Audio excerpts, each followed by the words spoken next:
Alrighty, I'm going to use those very same factors that I used with both the area model as well as the distributive property. And I'm going to show you once again how to do another algorithm called partial products.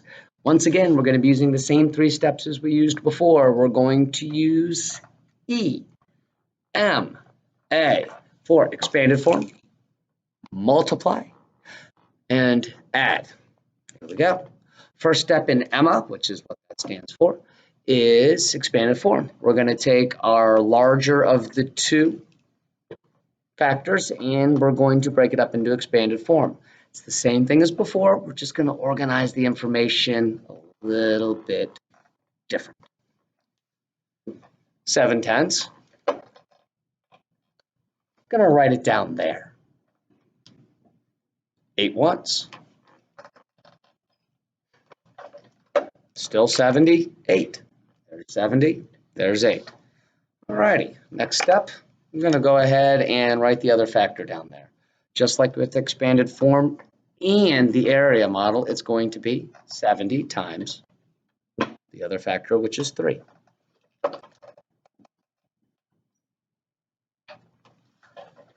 Same thing with the ones place, 8 times 3. I have to multiply both place values by the other factor, which is 3. Now, if you notice, I kind of wrote it off to the side here. Could draw a line right there if you would like. Sometimes that's helpful.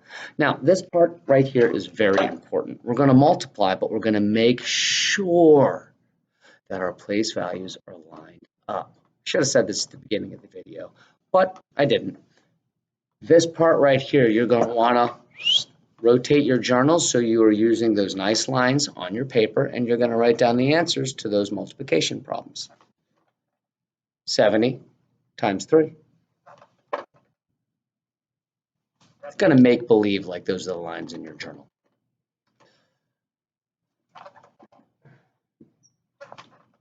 Get rid of the 0, stick it in your answer. We're left with 7 times 3 tenths, which is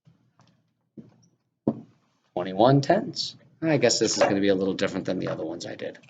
Alrighty, now we have 8 ones times 3 ones. Basic fact, 24 ones. How about that? There's the multiplication part of EMMA. So we've done expanded form, we've done multiply. Now we're going to do add.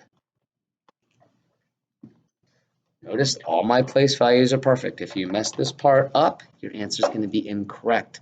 So what I've basically done is I've made a place value chart. Hundreds, tens, ones. Last step is to add. 0, 1, 4. 4 ones. So my answer is 234, and that is partial products.